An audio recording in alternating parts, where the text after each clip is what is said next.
বর্তমান মহামারী যথাযথভাবে মোকাবেলা করতে পারলে চলতি অর্থ বছরে বাংলাদেশের অর্থনীতির প্রবৃদ্ধি তেমন একটা প্রভাবিত হবে না, এমনটাই মনে করছে এশীয় উন্নয়ন ব্যাংক বা এডিবি। সংস্থাটি বলছে, সংকটের কারণে বাংলাদেশে মোট দেশীয় উৎপাদন বা জিডিপি প্রবৃদ্ধি আগের বছরের চেয়ে কিছুটা কমে 7.8% নামতে পারে। গত শুক্রবার প্রকাশিত এশিয়ান ডেভেলপমেন্ট আউটলুক 2020 শীর্ষক হালনাগাদ প্রতিবেদনে এমন পূর্বাভাস দেয়া হয়েছে।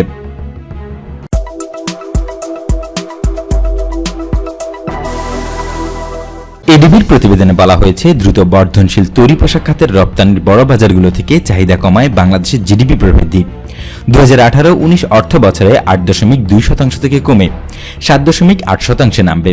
তবে বিশ্বজুড়ে ভোক্তাদের মধ্যে আস্থার উন্নয়ন হলে 2021 সালে প্রবৃদ্ধি কিছুটা এগিয়ে 8% উঠতে পারে বলে আশা করছে এশিয়ান ডেভেলপমেন্ট ব্যাংক। এ ব্যাপারে এডিবির কান্ট্রি ডিরেক্টর মনমোহন প্রকাশ এক বিবৃতিতে জানিয়েছেন, বৈশ্বিক অর্থনৈতিক প্রবৃদ্ধি শ্লথ হলেও বাংলাদেশের অর্থনীতি ভালোই করছে, তবে বৈশ্বিক মহামারীর কারণে পতনের ঝুঁকি আছে।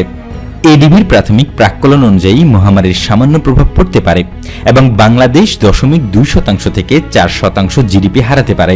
অবশ্য বাংলাদেশে মহামারীর প্রাদুর্ভাব ব্যাপকভাবে ছড়িয়ে পড়লে অর্থনীতির ক্ষতিও মারাত্মক হবে বলে সতর্ক করেছে সংস্থাটি। এডিবি আশা করছে, আর্থিক প্রণোদনা বাংলাদেশের অর্থনীতিকে ঘুরে দাঁড়াতে সহায়তা করবে।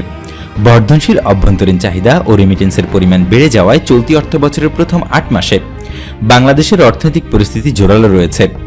উন্নয়ন খাতে সরকারের উচ্চ ব্যয়, তরলকৃত প্রাকৃতিক গ্যাস বা এলএনজি তেল ও নির্মাণ সামগ্রীর আমদানি বৃদ্ধি, উপযোগী বিদ্যুৎ উৎপাদন এবং রপ্তানি বাড়াতে সরকারের নীতি সহায়তার ফলে অর্থনৈতিক কর্মকাণ্ডে গতি পাবে। তবে মহামারীর কারণে রপ্তানি চাহিদা বিপর্যয়, ভোগ সংকোচন এবং রেমিটেন্স কমে গেলে এই প্রবণতা ক্ষতিগ্রস্ত হতে পারে। অবশ্য এই পূর্বাভাসে বাংলাদেশে মহামারীর অর্থনৈতিক প্রভাব বিবেচনায় নেওয়া হয়নি, যদিও এর প্রভাবে এরই মধ্যে শ্লথ গতিতে পড়া উন্নয়নশীল এশিয়ার অর্থনীতি চলতি অর্থ বছরে আরও ক্ষতিগ্রস্ত হবে বলে আশঙ্কা এশিয়ান উন্নয়ন ব্যাংকের।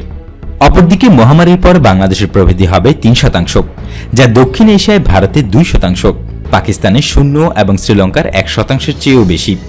এমন পূর্বাভাস যুক্তরাজ্যের ইকোনমিস্ট ইন্টেলিজেন্স ইউনিট বা ইআইইউ এর। বিস্তারিত জানতে এই ভিডিওটি দেখে নিতে পারেন।